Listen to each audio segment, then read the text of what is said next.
Hola a todos, hoy os vengo a presentar nuestro trabajo de teoría de precios que hemos realizado entre los 5 miembros de la clase, Elena Díaz, Gonzalo Alonso, Irene Gil, Beatriz Márquez y yo, Carmen Catier. En el siguiente índice vamos a indicar los puntos que vamos a tratar y en cada punto tendremos unos subpuntos que vamos a desarrollar más adelante. Entonces, como vemos en este índice, el primer punto a desarrollar será la introducción que la haré yo, definiendo el concepto de riesgo de manera general. En segundo lugar, veremos las preferencias por el riesgo, seguidamente la reducción del riesgo, las aplicaciones económicas y finalmente cómo afecta el riesgo a un plan de marketing, donde encontraremos una colaboración con el profesorado de la universidad. Bien, pues comencemos con la explicación. En primer lugar, en la introducción, definiremos el riesgo en sentido amplio. Seguidamente, haremos una explicación en el sentido económico y, en tercer lugar, veremos una clasificación de este. Pues, ¿qué es el riesgo? La definición del riesgo en sentido amplio es una medida de la magnitud de los daños, perjuicios, desgracias o contratiempos frente a una situación peligrosa.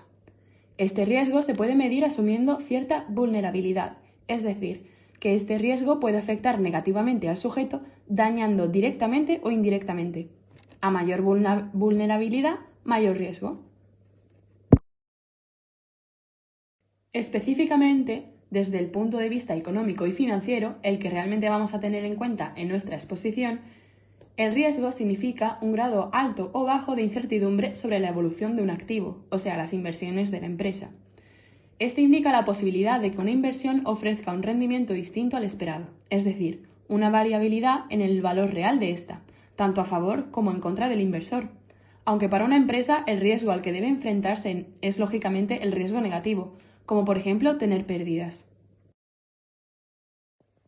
Debemos tener en cuenta que estos riesgos se clasifican en distintos tipos según su naturaleza y su causa.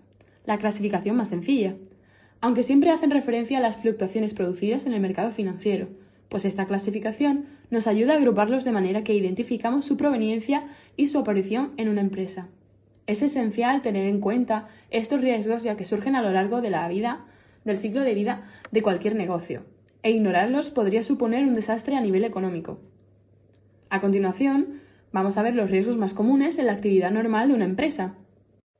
Como estaréis viendo en estas diapositivas, definimos el riesgo del cambio, el riesgo del tipo de interés, el riesgo de mercados y el riesgo de crédito. Todos ellos son producidos por diversas variaciones en variables que nos hacen tener un valor distinto al esperado, ya sea cambios en el mercado de divisas, variaciones en el tipo de interés, cambios en los títulos y otros activos en los mercados financieros o partes de un contrato que no asume alguna de sus obligaciones. Seguidamente encontramos el riesgo de liquidez, que es la consecuencia de que alguna de las partes implicadas no asuma sus obligaciones o pagos al no poder convertir sus activos menos líquidos en disponible o dinero inmediato. En el riesgo operativo nos encontramos con la posibilidad de pérdidas financieras con el origen en el entorno, ya sean procedimientos, procesos, tendencias de mercados globales, la obsolescencia. Y en el caso del riesgo del país, pues viene dado por la seguridad jurídica y la coyuntura macroeconómica de cada país. Más adelante, mis compañeros concretarán más sobre estos tipos de riesgo. Para evaluar estos riesgos, se utiliza la gestión de riesgos, que es un proceso realizado por el Consejo Directivo, la Administración y el personal de una entidad para identificar y medir los posibles riesgos en cualquier inversión financiera, así como establecer respuestas ante el caso de que estos se hicieran realidad. La gestión elabora informes con los que se puede tomar decisiones en el caso de que éste ocurra, así como su prevención. La cuantificación del riesgo se realiza mediante técnicas y estudios basados en la experiencia, es decir, en las variables del activo y del entorno. Doy paso al siguiente epígrafe de nuestro trabajo, que se titula Las preferencias por el riesgo, el cual va a desarrollar mi compañero Gonzalo Alonso.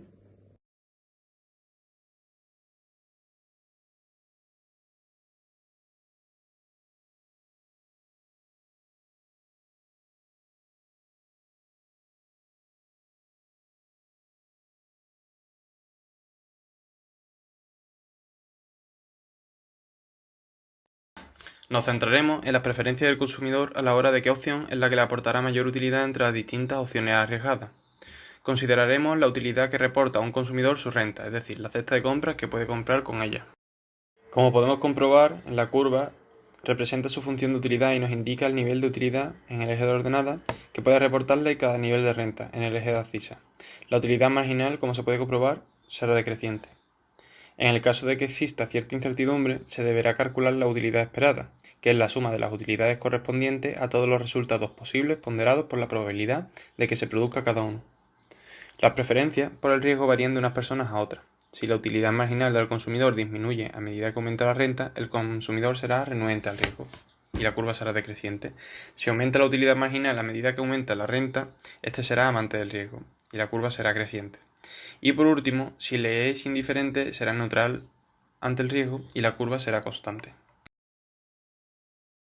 Ahora explicaré los distintos tipos de personas y su comportamiento frente al riesgo. La primera de ellas sería la persona renuente al riesgo. Es la persona que preferirá una renta segura a una arriesgada que tiene el mismo valor esperado. La mayoría de las personas lo son, gente que busca salarios estables. La aversión al riesgo es la actitud más frecuente. Para estas personas, las pérdidas son más importantes que las propias ganancias. Después está la persona neutral ante el riesgo. Es indiferente entre una renta segura y una incierta, cuyo valor esperado sea el mismo. Y por último está la persona amante del riesgo, que prefiere una renta incierta a una renta segura, aunque el valor esperado de la renta incierta sea menor que el de la renta segura. Pocas personas son amantes del riesgo, al menos cuando se tratan de grandes compras o de grandes cantidades de renta o de riqueza. Naturalmente, algunas personas pueden ser renuentes a algunos riesgos y actuar como amantes del riesgo en otros casos, como por ejemplo puede ser cuando muchas personas compran un seguro de vida y después son muy conservadoras a la hora de elegir un empleo. Ahora hablaré sobre la prima por el riesgo. Es la cantidad máxima de dinero que pagaría una persona renuente al riesgo por evitarlo. En general, su magnitud depende de las opciones arriesgadas que tenga una persona. La prima por el riesgo mide la cantidad de renta a la que renunciaría una persona para que fuera indiferente entre una opción arriesgada y una segura. Y aquí, como podemos ver, hemos puesto una gráfica sobre la evolución de la prima de riesgo en los dos países que forman la península ibérica.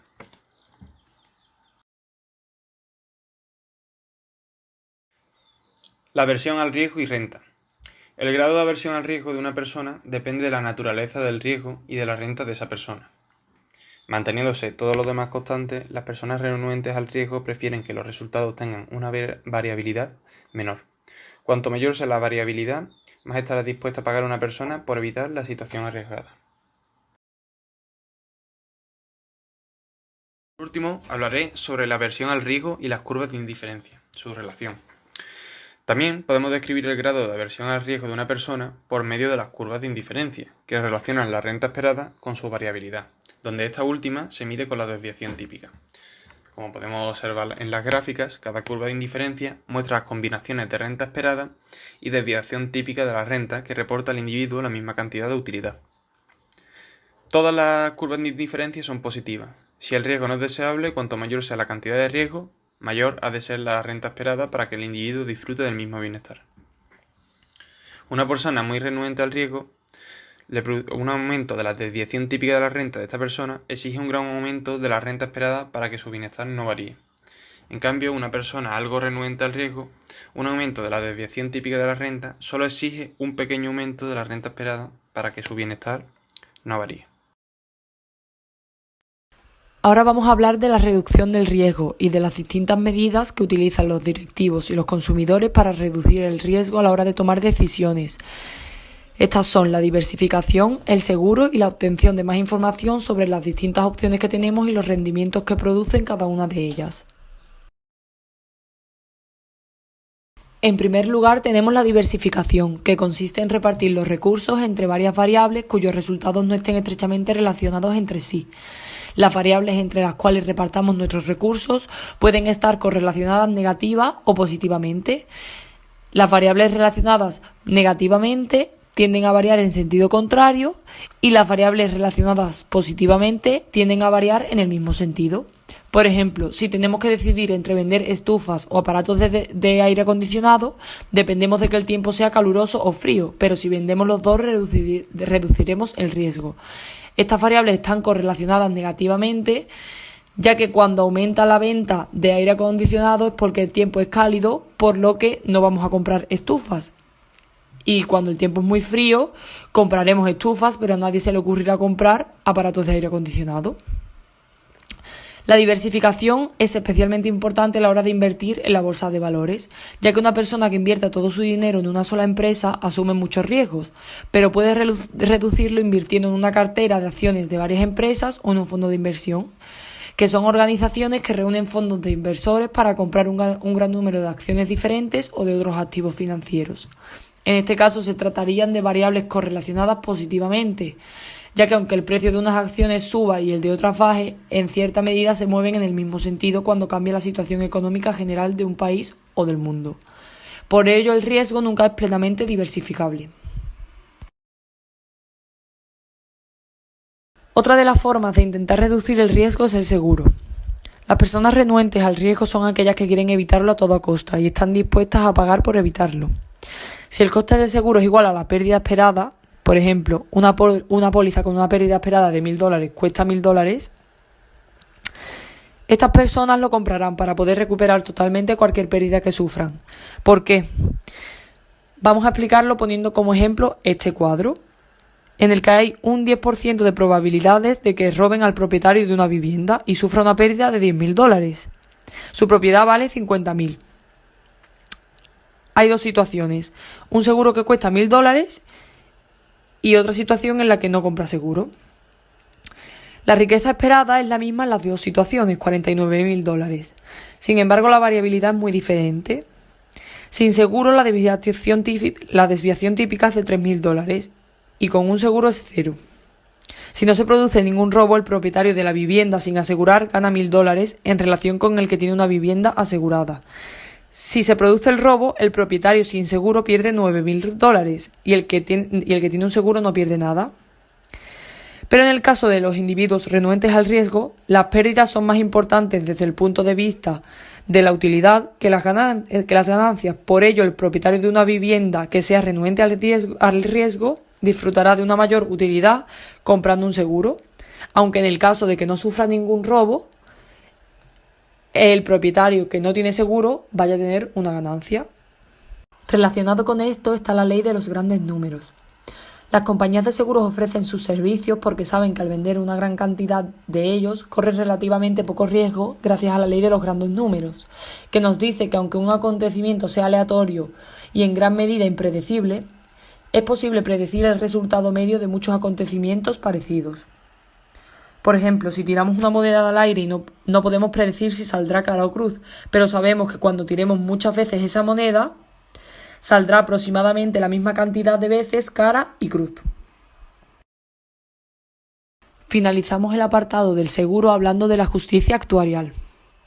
Tomando como referencia la anteriormente mencionada ley de los grandes números, las compañías pueden asegurarse de que en un número grande de acontecimientos, las primas totales cobradas serán iguales a la cantidad de dinero total desembolsado por la compañía para cubrir las pérdidas de sus asegurados. Cuando la prima del seguro es igual a la cantidad que la compañía espera desembolsar, decimos que el seguro es actuarialmente justo. Pero como las compañías deben cubrir unos costes administrativos y obtener un beneficio, la prima de los seguros es siempre superior a las pérdidas esperadas.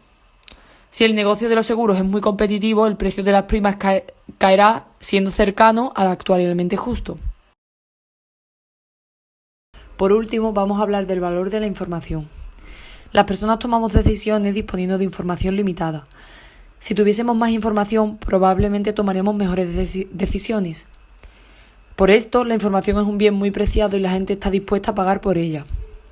El valor de una información completa es la diferencia entre el valor esperado de una opción cuando la información es completa y el valor esperado cuando es incompleta. Esto quiere decir que si disponemos de toda la información necesaria y elegimos una opción, obtenemos unos beneficios de 1.000. Y si no disponemos de toda esta información, al elegir esta opción, obtenemos unos beneficios de 500, 1.000 menos 500, 500, Este sería el valor de una información completa. Como ya han explicado mis compañeras, ya conocemos qué es el riesgo, los tipos que hay y ahora os voy a explicar yo pues las aplicaciones económicas que pueden tener en la economía. Para identificar el riesgo en cualquier situación, ya sea la vida cotidiana o un ámbito económico, tenemos que saber siempre la situación en la que nos encontramos, los condicionantes que lo aumentan o lo disminuyen y quiénes son los afectados, es decir, quién carga con el riesgo, a quién le afecta más. Como ya he dicho, lo primero de todo es saber reconocer el riesgo en cualquier situación y si nos fijamos en situaciones de la vida cotidiana, el riesgo se presenta en casi todas. Por ejemplo, si te tomas una copa antes de conducir, tienes más posibilidades o más riesgo de tener un accidente que si no hubieras bebido nada. Y, por ejemplo, también en la situación que estamos viviendo ahora, pues si sales a la calle sin protección ninguna, vas a tener más riesgo de contagiarte que una persona que si sale protegida. Si trasladamos esto al ámbito económico, ocurre lo mismo. Siempre vamos a tener que conocer dónde encontramos las situaciones de riesgo, qué o cuáles son los condicionantes que aumentan o no el riesgo y quién soporta el riesgo.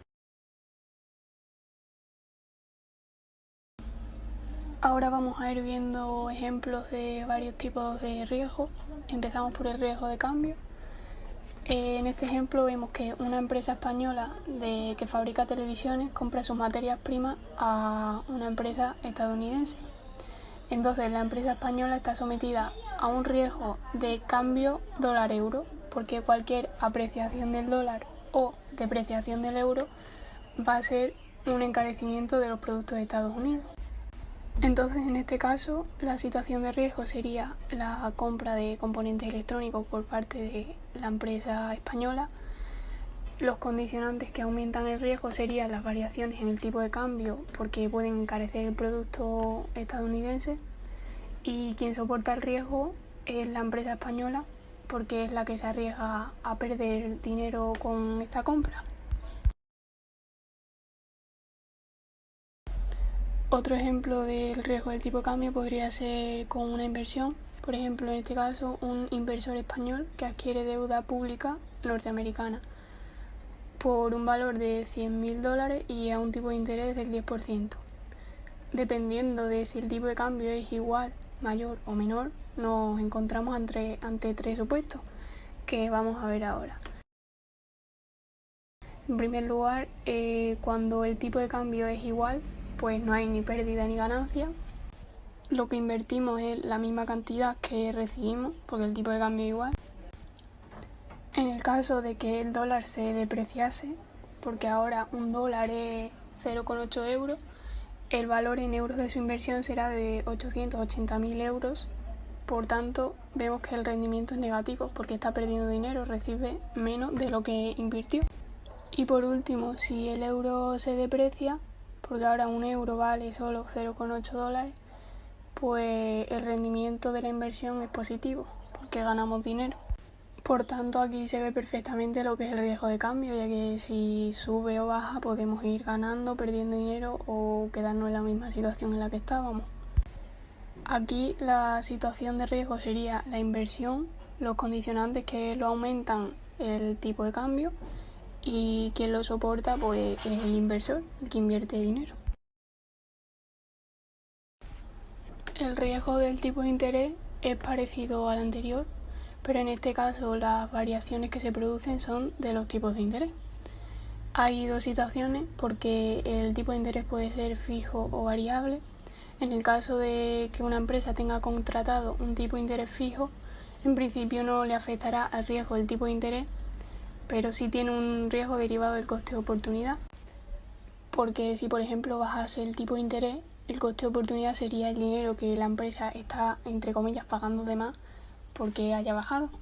Y en el otro caso, que sería que la empresa se endeudase a un tipo de interés variable, pues el riesgo se dará si el tipo de interés sube, porque va a perder dinero. Ahora entonces la situación de riesgo sería, pues por ejemplo, pedir un préstamo. Quien soporta el riesgo sería la empresa que lo tiene contratado y los condicionantes que le aumentan o disminuyen, pues el tipo de interés. El riesgo de crédito se presenta en la posible pérdida por falta de pago de un acreedor en las operaciones que efectúa un banco. Por ejemplo, si un banco nos concede un préstamo, tendremos que devolverle esa cantidad más los intereses. Entonces el riesgo está en la posibilidad de que no podamos devolvérselo y se produzca una deuda. Aquí la situación de riesgo es conceder el préstamo, quien lo soporta es el banco porque sería quien perdería el dinero en el caso de que no se devolviese y es el que saldría más perjudicado. Y los condicionantes que lo aumentan o disminuyen sería pues nuestra liquidez o nuestra capacidad de poder devolver el préstamo. El riesgo de liquidez hace referencia a la incertidumbre asociada al rendimiento de la inversión por la dificultad de hacer líquido un activo. Es decir, cuanto más difícil sea vender un activo sin tener que ofrecer una gran rebaja en su precio, claro, pues mayor será el grado de riesgo de liquidez que tenga. Por ejemplo, si una persona que quiere invertir le dan a elegir entre invertir en un rublo ruso o un dólar, si tiene algo de sentido común elegirá antes el dólar porque la probabilidad de que se deprecie antes de revenderlo es mucho menor que el rublo ruso. Por tanto, en este caso, la situación de riesgo sería el invertir en una divisa extranjera. Quien lo soporta es el inversor porque sería quien se arriesga a perder o ganar dinero y los condicionantes que aumentan o disminuyen este riesgo serían la estabilidad y la liquidez de estas divisas. Tal y como explicaba mi compañera Carmen al principio de la presentación, el riesgo es una característica que indica la variabilidad que posee un activo de proporcionarle beneficios o pérdidas a su tenedor. Hoy en día, todas las empresas desarrollan un plan de marketing, aunque no todas se ponen en manos de profesionales para elaborarlo.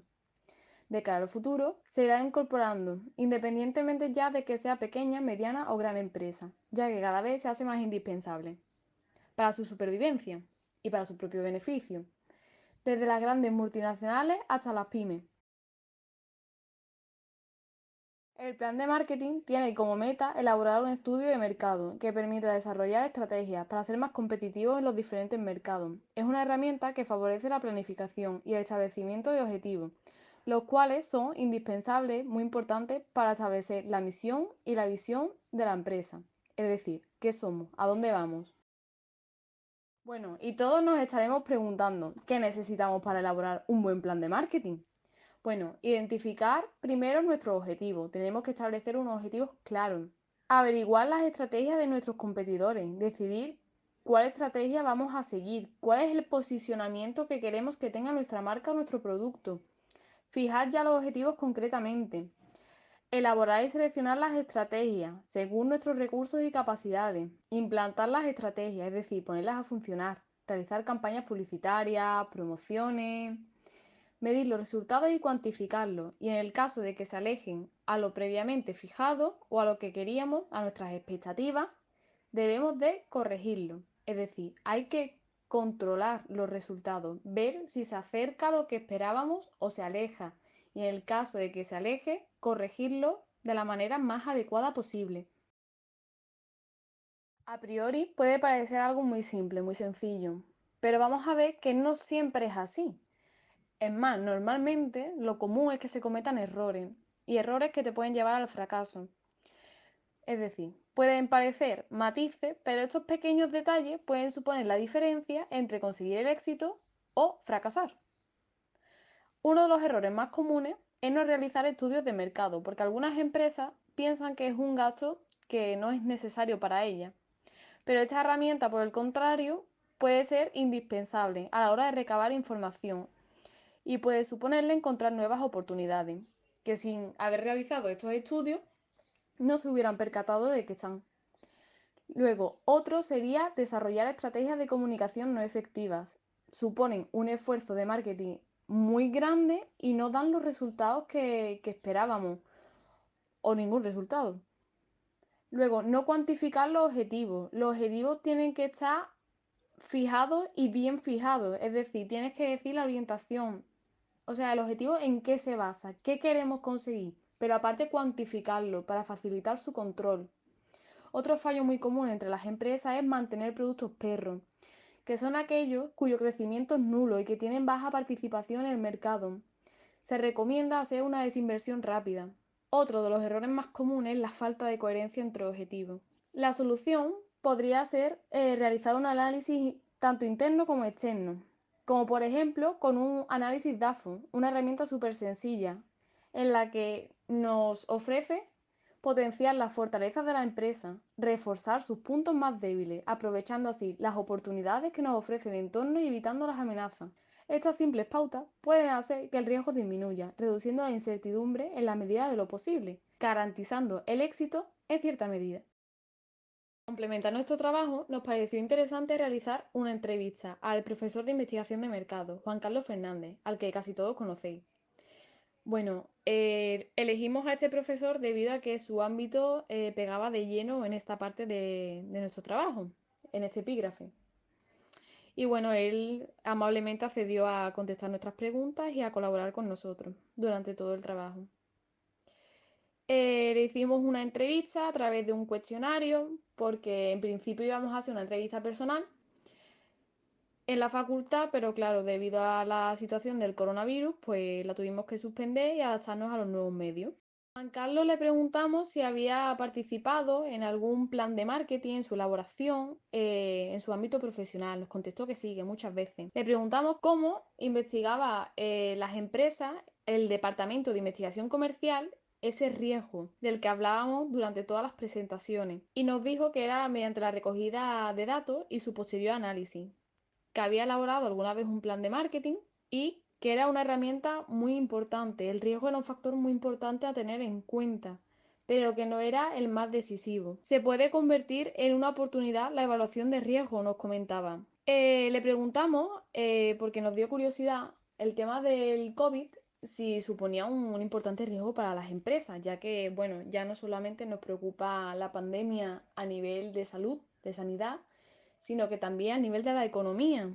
Y nos dijo que sí, que por supuesto que sí, que era una etapa en la que había que tener en cuenta mucho el riesgo para las empresas, que era un riesgo global, que era muy importante. Y se nos ocurrió la pregunta de comparar en cuál de las tres, digamos, etapas había sido mayor el riesgo para las empresas. Si en 2008, que como sabemos inició la crisis, 2013, en el que la crisis acababa de terminar, por así decirlo, y bueno, la situación era un poco inestable, o si acaso era el 2020, que es lo que estamos viviendo actualmente. Y nuestra sorpresa fue que contestara que el 2020, ya que el COVID es algo que ha pegado de lleno, que no esperábamos y que es un riesgo global, que está afectando a todo el mundo, a todas las empresas, y que es un riesgo muy, muy importante.